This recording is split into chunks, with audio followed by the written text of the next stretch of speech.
शैलेश कुशवाहा जी,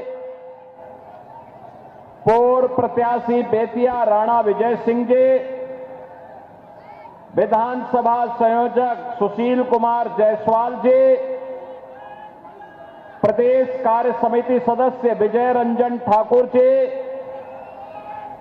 प्रदेश सह संयोजक अति पिछड़ा मोर्चा संतोष कुमार जी, जिला उपाध्यक्ष रवि सिंह जी और लोकप्रिय नेता एनडीए की प्रत्याशी पूर्व डिप्टी सीएम श्रीमती रेणु देवी जी और भारी संख्या में बेतिया विधानसभा क्षेत्र से जुड़े हुए सभी मेरे उपस्थित बहन और भाइयों, जिस धरा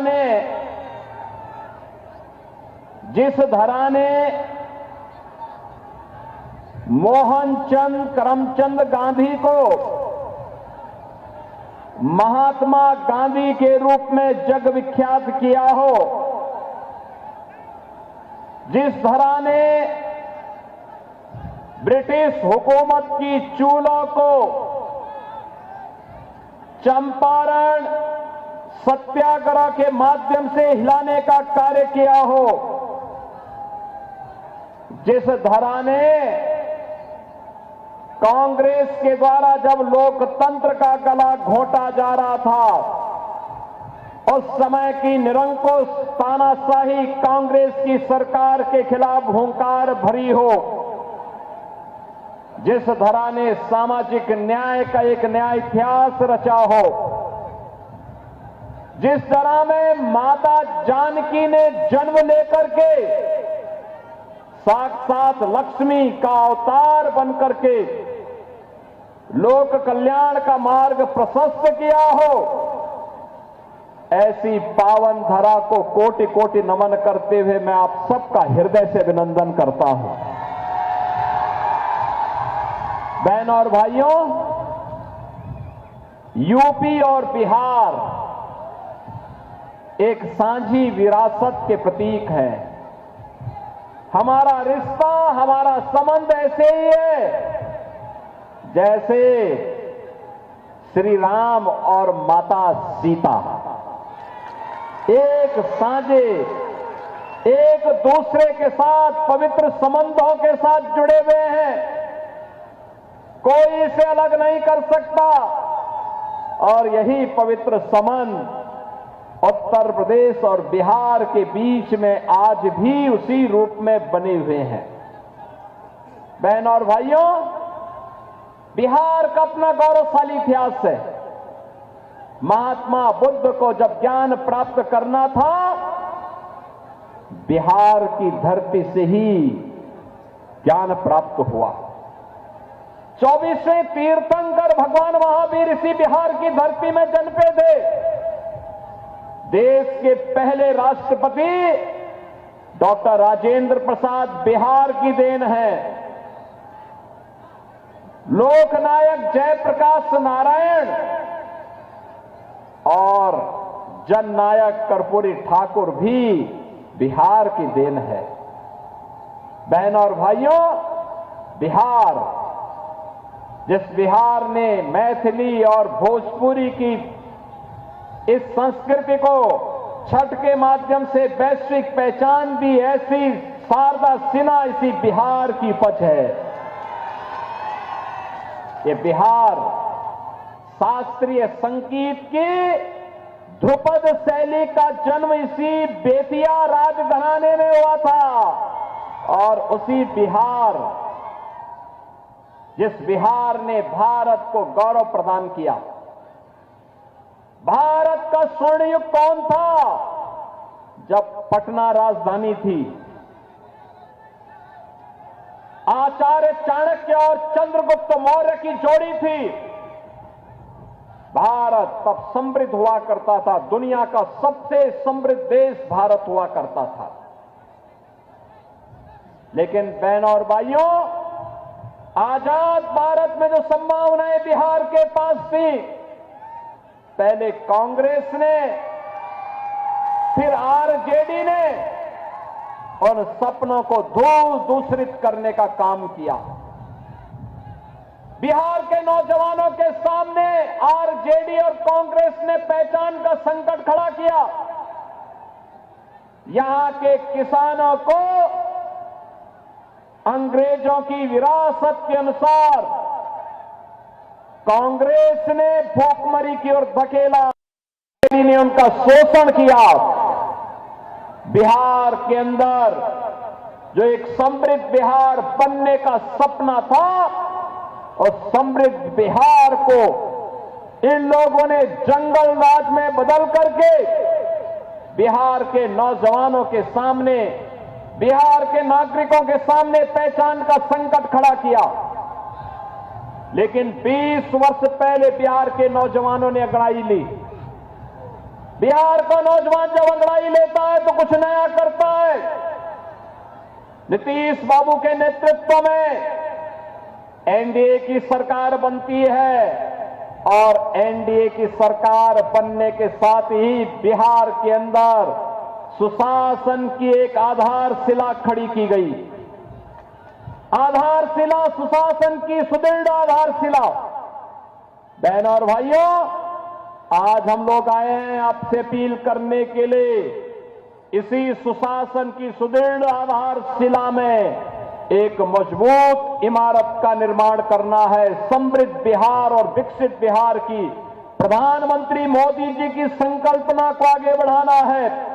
और मुझे बताते हुए प्रसन्नता है, आज पहले चरण का चुनाव बिहार के अंदर चल रहा है। 121 विधानसभा में वोटिंग हो रही है। बिहार का नौजवान, बिहार का किसान, बिहार का श्रमिक, बिहार की माताएं बहनें झोंक करके एनडीए को वोट देती हुई दिखाई दे रही हैं। और रुझान बताता है कि जब 14 नवंबर को परिणाम आएंगे तो फिर एक बार एनडीए सरकार का नारा बुलंद हो जाएगा बिहार के अंदर। और इसीलिए मैं आपसे अपील करने के लिए आया हूं। बहनों और भाइयों, बिहार मां जानकी का जन्मस्थली, और कांग्रेस ने माननीय उच्चतम न्यायालय में कहा था कि राम तो हुए ही नहीं, यानी माता सीता को भी झुठलाने का प्रयास। कितना बड़ा पाप इन कांग्रेसियों ने किया। बिहार के अंदर पश्चिमी, यानी यहां पर वाल्मीकि आश्रम है, महर्षि वाल्मीकि को भी झुठलाने का प्रयास। यह कांग्रेस का पाप है। कांग्रेस भारत की विरासत का अपमान करती है, भारत की आस्था का अपमान करती है, और इसलिए उसने उच्चतम न्यायालय में शपथ पत्र दिया, राम हुए ही नहीं, कृष्ण हुए ही नहीं। कैसी मूर्खतापूर्ण बातें ये लोग करते हैं। आरजेडी ने राम मंदिर के रथ को रोक दिया था, और इनका पार्टनर एक सपा है उत्तर प्रदेश में, उसने राम भक्तों पर गोलियां चला करके लहूलुहान किया था अयोध्या को। लेकिन हम तब भी कहते थे, रामलला हम आएंगे मंदिर, लाठी गोली खाएंगे,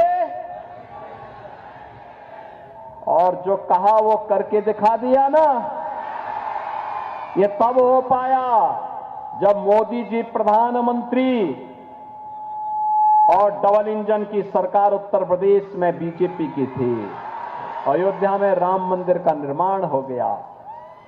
राम मंदिर के निर्माण से पहले याद करना, अयोध्या में एयरपोर्ट, इंटरनेशनल एयरपोर्ट बना है, और इंटरनेशनल एयरपोर्ट का नामकरण महर्षि वाल्मीकि के नाम पर भी किया गया है।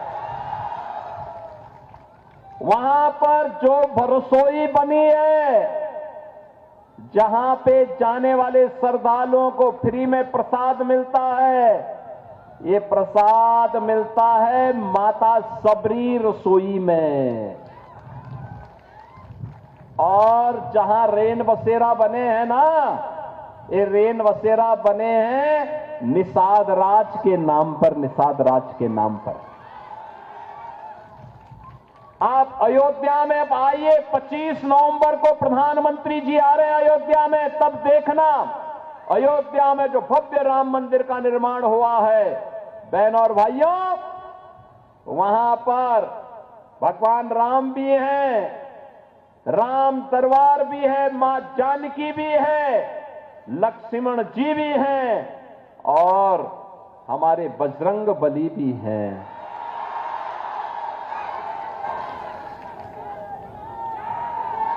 अयोध्या में तो वैसे भी हनुमानगढ़ी में हमेशा हनुमान जी महाराज विराजमान है, सुग्रीव किला भी है। और यही नहीं, याद करिए रामायण काल का पहला बलिदानी कौन है? जटायु। गिद्धराज जटायु भी राम मंदिर की तरफ देख रहा है। थोड़ा देखिए कितना भाव विह्वल करने वाला दृश्य है। और सेतु निर्माण के लिए जिस गिलहरी ने योगदान दिया, वह गिलहरी का भी एक मूर्ति लगाई गई है। बहनों और भाइयों, यह है भारतीय संस्कृति, कृतज्ञता ज्ञापित करने की संस्कृति। ये कांग्रेस और आरजेडी कृतज्ञता ज्ञापित करना नहीं सिखा सकती। अगर अयोध्या में भगवान राम का भव्य मंदिर का निर्माण हुआ है, तो एनडीए की सरकार सीतामढ़ी में भी मां जानकी के भव्य मंदिर के निर्माण के कार्य को आगे बढ़ा चुकी है, आगे बढ़ा चुकी है। एनडीए का रथ रुकने वाला नहीं है। बिना रुके, बिना डिगे, बिना झुके, ये लगातार डबल स्पीड से, बुलेट स्पीड से आगे बढ़ रहा है। और इसीलिए बहनों और भाइयों, मैं आ रहा कहने के लिए आया हूं, एक तरफ आपकी आस्था का सम्मान, विरासत को लेकर के मोदी जी के नेतृत्व में एनडीए चल रही है, और दूसरी तरफ विकास। आज बिहार के अंदर क्या नहीं है? आज बिहार के अंदर सड़क है, बिहार के अंदर रेल की कनेक्टिविटी है, बिहार के अंदर मेट्रो का भी संचालन हो रहा है, बिहार के अंदर एयर कनेक्टिविटी के रूप में एयरपोर्ट पटना में, गया में और आपके दरभंगा में भी है। बहनों और भाइयों, मैं कल काशी में था, वाराणसी में देव दीपावली के आयोजन के साथ में जुड़ा था। लाखों की संख्या में श्रद्धालु काशी में आए थे, और मैं काशी से आज सुबह ही चला हूं, अभी सीतामढ़ी की सभा करके फिर मैं यहां आया हूं। मैं देख रहा हूं बिहार अब बदलने का एकदम बदल चुका है, आगे बढ़ने के लिए समृद्ध बिहार बनने की ओर उत्सुक दिखाई दे रहा है। बहनों और भाइयों, आरजेडी के समय 1990 से लेकर के 2005 के बीच 60 से ज्यादा जातीय नरसंहार की घटनाएं इस बिहार में हुई थी। 30,000 अपहरण की घटनाएं हुई थी। अपहरण, इंजीनियर का अपहरण, डॉक्टर का अपहरण, व्यापारी का अपहरण, बच्चे का अपहरण, और तो और आरजेडी के समय में सड़क का भी अपहरण हो जाता था और पुल का भी अपहरण हो जाता था। ये पेशेवर अपराधी और माफिया इनके शागिर्द बनते थे।